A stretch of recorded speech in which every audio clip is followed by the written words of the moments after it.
سب سے پہلے آپ کو بتائیں کہ ایف آئی اے کی جانب سے ایل پی جی کے جہاز پر چھاپا، چیئرمین ایل پی جی ڈسٹریبیوشن عرفان کھوکھر کی ایف آئی اے کے اقدام کی مذمت۔ ان کا کہنا ہے کہ ایف آئی اے کے جہاز پر جا کر چھاپا مارنے سے ایل پی جی کا کاروبار کرنے والے ڈیلرز میں شدید تشویش پائی جاتی ہے۔ بیورو چیف اشرف خان ہمارے ساتھ ہیں، اپڈیٹ کیجیے گا اس پر۔ یہاں پہ دیکھا جائے ایل پی جی ڈسٹریبیوٹر ایسوسی ایشن کی جانب سے ایف آئی اے کی جو بلا جواز ایل پی جی کے جہاز پر چھاپے کی بھرپور مذمت کی گئی ہے۔ ایف آئی اے کا جہاز پر جا کر چھاپا مارنے سے ایل پی جی کا کاروبار کرنے والے ڈیلر میں شدید تشویش پائی جاتی ہے، اور جو چیئرمین عرفان کھوکھر نے کہا ہے کہ ایف آئی اے کی مداخلت سے امپورٹر نے جہاز نہ منگوانے کا عندیہ دے دیا ہے۔ گیس کی قلت پیدا ہونے سے ملک میں ایل پی جی کی فی کلو قیمت 500 روپے تک پہنچنے کا خدشہ ظاہر کر دیا ہے۔ کہا ہے کہ قدرتی گیس کی شارٹیج ہے اور ساتھ ہی ایل این جی جو ہے 14 مارچ سے آنا بند ہو گئی ہے۔ حکومت فوری طور پر نوٹس لے اور بے جا مداخلت کو بند کروائے۔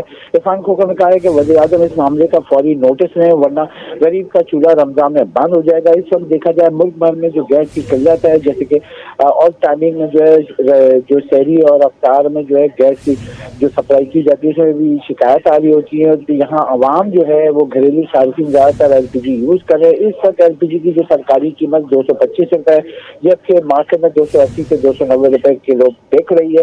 اگر یہ ایل پی جی کی جو امپورٹ اگر بند ہو گئی تو اس سے یہاں پہ خدشہ ظاہر کیا کہ ایل پی جی کی قیمت جو 280 290 مارکیٹ میں ابھی ریٹ ہے وہ 5 روپے تک جا سکتی ہے۔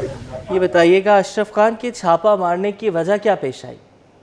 جی یہاں پہ جیسے کہ ایف آئی اے کو مختلف ذرائع سے خبریں ملی تھی، جو سورسز نے ہمیں کنفرم کیا ہے کہ وہ وہاں پہ ایف آئی اے نے جو ایل پی جی جہاز پہ چھاپا مارا تھا کہ یہ جہاز جو ہے کہاں سے آیا ہے اور اس کی ڈیٹیل لینے کے لیے، کیونکہ جہاز پر وہاں پہ جو لینڈنگ کاسٹ پہ جو لکھا ہوا تھا کہ کہاں سے یہ ایل پی جی آئی ہے اور کہاں اس کو لینڈنگ کرنی ہے، تو اس کی جانچ پڑتال کے لیے ایف آئی اے نے یہ مداخلت کی ہے اور جا کے وہاں پہ جہاز جو پورٹ پہ لگا ہوا تھا وہاں جا کے وہاں پہ چھاپا مارا ہے، جس کی شدید مذمت کی گئی ہے ایل پی جی ڈسٹریبیوٹر ایسوسی ایشن کی جانب سے۔ یہاں پہ یہ دیکھا گیا ہے کہ ایف آئی اے کا جو انفارمیشن جو ملی تھی اس انفارمیشن بیس پہ جا کے یہاں پہ چھاپا مارا گیا تھا ایف آئی اے کی ٹیم کی جانب سے کہ جہاز پر جا کر اس کی تمام ڈیٹیل لینے کے لیے، لیکن اس کے سامنے جو دیکھا جا رہا ہے ایل پی جی ڈسٹریبیوشن ایسوسی ایشن نے شدید مذمت کی ہے، حکومت نے فوری طور پر نوٹس کا مطالبہ کیا ہے۔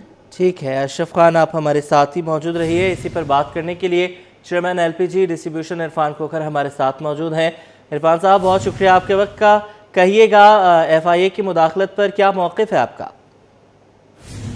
بڑا سخت ترین موقف ہے۔ میری پرائم منسٹر صاحب سے اپیل ہے کہ اداروں کو مس گائیڈ جو لوگ کرتے ہیں، اور پورے گھر میں قدرتی گیس کی شارٹیج ہے، ایل این جی آنا بند ہو گئی ہے، پورے ملک پوری دنیا میں جنگی حالات ہیں، اور اس وقت لوگوں جو گھر کا دار و مدار ہے وہ صرف ایل پی جی پر ہے، اور اگر ایل پی جی بھی آنا بند ہو گئی، امپورٹر نے مجھے میں سب امپورٹر سے گزارش کی تھی کہ تمام لوگ جہاز میں اس ملک میں ایل پی جی شارٹ نہیں ہونی چاہیے، پیٹرول والی حالت نہیں ہونی چاہیے، تو امپورٹرز نے بہت تعاون کیا۔ ایل پی جی اب دیکھیں گے جنگی حالات کے باوجود ملک میں ایل پی جی وافر مقدار میں موجود رہی، لیکن یہ جو حرکت اس وقت اداروں کو مس گائیڈ کر کے کیا جا رہا ہے، اس سے پہلے بھی 2 دن ایسے واقعات ہوئے ہیں، اس کی بھی توجہ میں ہائی کورٹ سندھ میں بھی کیا۔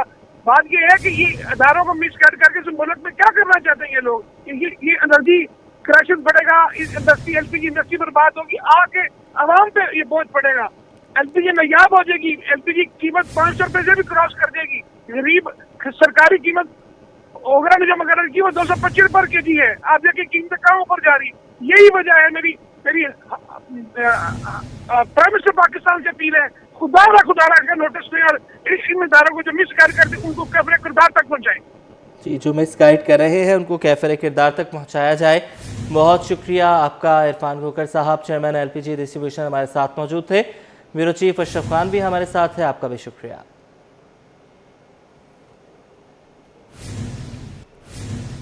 کراچی والوں کے لیے خوشخبری ہے، کل سے اے وی بسوں کا نیا روٹ شروع ہوگا۔ سینئر صوبائی وزیر شجر نام ایمن نے اعلان کر دیا، نئے روٹ سے گلشن معمار، سوجانی ٹاؤن اور اطراف کے علاقوں کی رہائشیوں کو شہر کے مرکز تک آسان رسائی حاصل ہو سکے گی۔ آپ کو بتائیں کہ کراچی والوں کے لیے اچھی خبر ہے، کل سے اے وی بس کا نیا روٹ شروع ہونے جا رہا ہے۔ سینئر صوبائی وزیر شجر نام ایمن نے اعلان کر دیا ہے، نئے روٹ سے گلشن معمار، سوجانی ٹاؤن اور اطراف کے علاقوں کے شہریوں کو شہر کے مرکز تک آسان رسائی حاصل ہوگی۔ کل سے ای وی بس کا نیا روٹ شروع ہوگا، سینئر صوبائی وزیر شجر نام ایمن نے اعلان کر دیا۔ شجر نام ایمن نے کہا کہ ماحول دوست ای وی بس کا نیا روٹ کل سے شروع کر رہے ہیں۔ انہوں نے کہا کہ نئے روٹ سے لاکھوں شہری مستفید ہوں گے۔ نیا روٹ گلشن معمار سے چوبر تک شروع کیا جا رہا ہے۔ گلشن معمار، سرجانی ٹاؤن اور اطراف کے رہائشیوں کو مرکز تک آسان رسائی حاصل ہوگی۔ سندھ حکومت شہریوں کو عالمی معیار کی ٹرانسپورٹ فراہم کرنے کے لیے پرعزم ہے۔ مستقبل میں ای وی بس سروس کے مزید روٹس بھی متعارف کروائے جائیں گے۔ کراچی میں ٹرانسپورٹ کی بہتری ترجیحات میں شامل ہے، یہ بھی کہنا تھا سینئر وزیر شجر انعام میمن کا۔ کل سے ای وی بس کا نیا روٹ شروع ہونے جا رہا ہے۔ اقصی شاہد ہمارے ساتھ ہیں، اپڈیٹ کیجیے گا۔ جی بالکل، منسٹر ٹرانسپورٹ نے جو ہے وہ ای وی بس کے حوالے سے یا نئے روٹ کے حوالے سے جو ہے وہ نئی خوشخبری جو ہے وہ کراچی والوں کو سنا دی ہے۔ جیسا کہ سندھ کے سینئر وزیر جانب سے جو ہے وہ کل ای وی بس کا نیا روٹ جو ہے وہ شروع کرنے کا اعلان کر دیا گیا ہے، جبکہ یہ بتایا جا رہا ہے کہ نیا روٹ جو ہے وہ شروع کیا جائے گا جس میں لاکھوں مسافر جو ہے مستفید ہوں گے۔ جو نیا روٹ ہے وہ نئے گلشن معمار سے سرجانی ٹاؤن اور اطراف کے علاقوں رہائشیوں کو جو ہے وہ شہر کا جو ہے وہ مرکز بنے گا اور آسان جو ہے وہ رسائی شہریوں کو حاصل کرے گا۔ نیا روٹ شروع ہونے سے شہر کے لاکھوں شہری جو ہے وہ جدید آرام و سفری سہولیات جو ہے وہ میسر آئیں گی۔ حکومت سندھ نے شہریوں کو جو ہے معیاری سہولت جو ہے وہ فراہم کرنے کا جو ہے وہ اقدام اٹھایا ہے۔ الیکٹرک بسیں نہ صرف آرام دہ اور جدید سہولت سے آراستہ ہیں بلکہ ماحول دوست بھی ہیں اور خاص طور پر جو ہے پولوشن سے جو ہے وہ ہمارے پولوشن کے نظام کو بہتر بناتی ہیں۔ ڈپٹی منسٹر ٹرانسپورٹ نے یہ کہا کہ جو 35 نئی ای وی بسیں کراچی پورٹ پر آئیں گی، اس میں سے تین جو ہے وہ نیو روٹ بنائے جائیں گے، جس میں سے کل پہلے روٹ کا آغاز کیا جائے گا۔ جی بہت شکریہ، آپ نے ہمیں اپڈیٹ کیا۔ گورنر سندھ نہال ہاشمی کی general secretary Pakistan peoples party Sindh senator Waqar Mehdi سے گورنر ہاؤس میں ملاقات ہوئی ہے۔ آپ کو بتائیں کہ گورنر سندھ کی ملاقات ہوئی ہے سینیٹر پیپلز پارٹی وقار مہدی سے۔ ملکی اور صوبائی سیاسی صورتحال، عوامی فلاح و بہبود اور اہم امور پر تبادلہ خیال کیا گیا۔ سینیٹر وقار مہدی نے گورنر سندھ کو منصب سنبھالنے پر مبارکباد دی۔ گورنر سندھ کا صوبے اور ملک کے وسیع تر مفاد میں باہمی تعاون کے فروغ پر زور۔ مؤثر اقدامات کے ذریعے عوام کی زندگیوں میں مثبت تبدیلیاں لانے کے عزم کا اظہار بھی کیا گیا۔ گورنر سندھ نہال ہاشمی کی general secretary Pakistan peoples party Sindh senator Waqar Mehdi سے یہ ملاقات ہوئی ہے۔ گورنر ہاؤس میں یہ ملاقات ہوئی ہے۔ ملاقات میں سیاسی صورتحال، ملکی اور صوبائی سیاست پر خصوصی تبادلہ خیال کیا گیا۔ سینیٹر وقار مہدی نے گورنر سندھ کو منصب سنبھالنے پر مبارکباد پیش کی۔ گورنر سندھ کا صوبے اور ملک کے وسیع تر مفاد میں باہمی تعاون کے فروغ پر زور۔ مؤثر اقدامات کے ذریعے عوام کی زندگیوں میں مثبت تبدیلیاں لانے کے عزم کا اظہار کیا گیا۔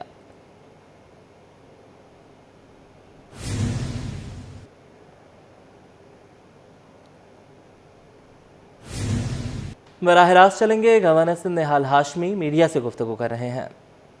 میں نے رات کو کال کیا تھا، میرا فرض ہے وہ اس صوبے کے گورنر ہیں، اگر کوئی اچھی چیز ہے تو مجھے سیکھنا چاہیے۔ بہت ہو گئی اس شہر میں تنقید، جملے بازی، لڑائی تو نہیں، ہر آدمی اچھا، میں سب بہت اچھے ہیں، سب کا احترام ہے میرے دل میں۔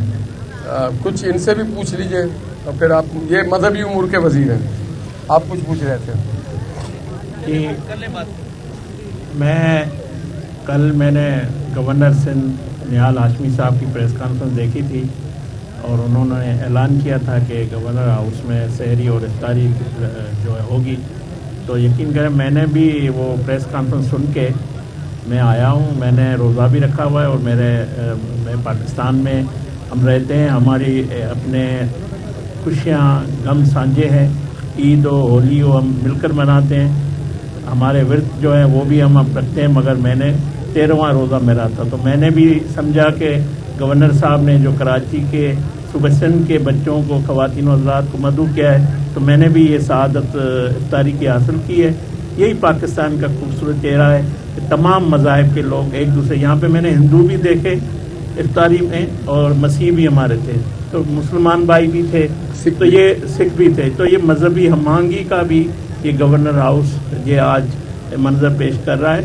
تو میں سمجھتا ہوں ہمارے گورنر نہال ہاشمی صاحب ایک ویژنری لیڈر ہے ہمارے، اور ان کا اپنا ویژن ہے۔ انشاءاللہ یہ گورنر ہاؤس اس آئینی رول ادا کرے گا، یہاں سے محبتیں اور سندھ اور پاکستان کی ترقی اور خوشحالی کی بات ہوگی۔ میری دیگر جماعت کے خاص کر کے ہم کے جو ہمارے معزز قائدین ہیں ان سے بات ہوئی ہے، گورنر صاحب کو میں نے کیا ہے، وہ ملک میں نہیں ہے، وہ اس ملک سے باہر گئے ہوئے، جب آئیں گے اور مل لیں گے، ان کے اعزاز میں ضیافت کریں گے، ان کو ہار دیں گے، گلدستہ پیش کریں گے. کام ان کا اپنا، میرا کام اپنا. Thank you. گورنر صاحب یہ بتائیے گا، کامران کشمیری صاحب کے اور بھی کئی سارے انیشیٹوز تھے جس میں مین آف فوڈ ہے، راشن کی تقسیم ہے. یہ انیشیٹو آپ نے افطاری کا کروایا، بہت اچھی بات ہے، ہم اس کو پرسیو کر رہے ہیں. لیکن جو دیگر انیشیٹوز ہیں جس میں وہ عوام جو کہ پانی، بجلی، گیس کے مسائل ادھر لے کر آتی تھی، تو کیا ان کے وہ جو آپ کا جو سسٹم یہاں پہ بیٹھا ہوا تھا گیٹ نمبر 1 پہ، اس کو بھی دوبارہ فعال کریں گے کہ نہیں؟ ایک بات پھر میں آپ کو بتاؤں کہ میں آئین کا گورنر ہوں عوام کی نگرانی کے لیے. میرا ڈومین نہیں ہے، ڈومین سی ایم صاحب کا ہے، میئر صاحب کا ہے. میئر صاحب واٹر، مرتضی وہاب صاحب واٹر بورڈ کے بھی چیئرمین ہیں. جہاں میرا ڈومین ختم ہوگا وہاں میں ان سے گزارش کروں گا کہ آپ اپنی ذمہ داری ادا کریں. اس سلسلے میں ایک منٹ چلو. اور یہ بناتے کیوں ہیں وزیر اعظم، صدر، گورنر؟ لوگوں کی خدمت کے لیے. او بھائی میری شکل نہ دیکھیں، میں بولتا ہوں اللہ نے یہ بنا تو دیا، اب چلانے کے لیے کرو. تو جو بن پڑے گا میں اپنے سامنے حضرت عمر فاروق کی زندہ مثال رکھتا ہوں. میں یہ کپڑا بھی شاید غلط پہنا ہوا ہوں، ان کے کپڑے میں پیوند لگا ہوتا تھا. اب آپ میری مائنڈ سیٹ کو سمجھ گئے ہوں گے. میرے یہاں جو ہوگا سب سیدھا ہوگا. اللہ میاں ہمیں اور آپ کو اس ماہ رمضان میں منافقت سے بچائے. جو مزہ آتا ہے نا لوگوں کی خدمت کر کر. میں پھر آپ کو بتاؤں، لوگ بولیں گے اپنے قائد کا نام لیتا ہے. یار میاں صاحب کے خاندان سے، ان کے گھر سے، ان کے ہسپتال سے اتنے لوگوں کو ملتا ہے کہ مجھے بھی نہیں پتا چلتا ہے. کبھی نہیں بتاتے اس ہاتھ کو دیا، اس کو نہیں پتا. تو ایسا میں بھی کروں گا انشاءاللہ. آپ تعاون کیجیے گا. جی ہوتا یہ کہ اکثر ایونٹس کے اوپر مس مینجمنٹ ہو جاتی ہے، ہوتا رہتا ہے، ہم اکثر دیکھتے ہیں، ہو جاتا ہے، کوئی ایسا بڑا ایشو نہیں ہے. لیکن بعد میں فون کر کے تھریٹ دینا، کیا وہ ٹھیک ہے؟ گورنر ہاؤس سے اگر کوئی فون جائے اور تھریٹ دے، ٹھیک ہے وہ آفس میں پہلے یہ جواب دیتے ہیں، اس کے بعد میں آپ کو جو آپ نے سوال کیا راشن کے حوالے سے، وہ وزیر اعظم شہباز شریف صاحب نے ایک رمضان پیکیج کا اناؤنس کیا ہے، اور میرٹ پہ کسی بھی سیاسی جماعت کے لیے وہ نہیں ہے، یا کسی سیاسی سپورٹ. جو 38 بلین روپیہ جو پاکستانی ہے اس میں اپلائی کر سکتے ہیں، اور میرٹ پہ. اسی طرح ہمارا جس طرح پنجاب میں رمضان نگہبان پروگرام ہے، وزیر اعلیٰ مریم نواز صاحبہ، اس طرح صوبائی حکومتیں ہر صوبہ اپنا اپنا حصہ ڈال رہا ہے. نہیں بھائی، یہاں سے کوئی نہ تھریٹ جائے گا. اگر کبھی ہوا ہے میں اس کا ذمہ دار نہیں ہوں. ایک نمبر 2، میں نے کل بھی کہا تھا، یہ جو ولاگ سوشل میڈیا ہم بنا کے آن ایئر کرتے ہیں، تو یہ انڈینز بھی دیکھتے ہیں، امریکنز بھی دیکھتے ہیں، اسرائیلی بھی دیکھتے ہیں. وہ مذاق اڑاتے ہیں کہ پاکستانی آپس میں کیسے لڑ رہے ہیں. تو اپنی ایک بوٹی کے چکر میں بکرا مت ذبح کر دو. قوم کے امیج کو ہم تباہ نہیں کرنا ہے. کبھی سوچنا جو لوگ بھی کرتے ہیں کہ ہم کیا کر رہے ہیں، اسی ملک کا کھاتے ہیں. میرے ذاتی کے اختلافات ہوں گے، ہم بیٹھ کے طے کریں گے. دھمکی نہ کسی کو طرف یہاں سے جائے گا انشاءاللہ. آپ جو دل میں آئے، جو اس ملک اور گورنر ہاؤس کے حق میں بہتر سمجھتے ہیں وہ کیجیے گا. Thank you. Governor Sindh Nihal Hashmi اور وفاقی وزیر مذہبی امور کھیلداس کوہستانی میڈیا سے گفتگو کر رہے تھے. بریک کے بعد آپ کو بتائیں کہ صدر مملکت آصف علی زرداری سے وفاقی وزیر ڈاکٹر خالد مقبول صدیقی کی ملاقات ہوئی ہے. اندرونی کہانی سامنے آ گئی. اس ملاقات میں وفاقی صدر مملکت نے ایم کیو ایم پاکستان کو یقین دہانی کرائی ہے کہ سندھ میں اہم فیصلوں میں ایم کیو ایم کو اعتماد میں لیا جائے گا، اسے ساتھ لے کر چلا جائے گا. ذرائع کے مطابق خالد مقبول صدیقی نے شکایت کی کہ کراچی کی سب سے بڑی جماعت ہونے کے باوجود ایم کیو ایم کو اعتماد میں نہیں لیا جاتا، جس کے بعد صدر آصف علی زرداری نے پیپلز پارٹی کے وزراء کو ہدایت کی کہ وہ ایم کیو ایم رہنماؤں سے ملاقات کر کے ان کے تحفظات سنیں. اسی سلسلے میں ناصر حسین شاہ، سعید غنی اور دیگر رہنما ایم کیو ایم کے ارکان اسمبلی سے ملاقات کریں گے. امیر جماعت اسلامی کراچی منم ظفر خان کا کہنا ہے کہ عید الفطر کے بعد میگا سٹی گورنمنٹ کے لیے تحریک چلائی جائے گی، شہریوں کو کال دی جائے گی. انہوں نے کراچی کے ساتھ ناروا سلوک پر وزیر اعلیٰ سندھ سے سوال بھی کیا. محمد خورشید رحمانی کی رپورٹ. کراچی کے حقوق کا نعرہ پھر بلند. جماعت اسلامی نے عید کے بعد بڑی سیاسی تحریک کا اعلان کر دیا. امیر جماعت اسلامی کراچی منم ظفر خان نے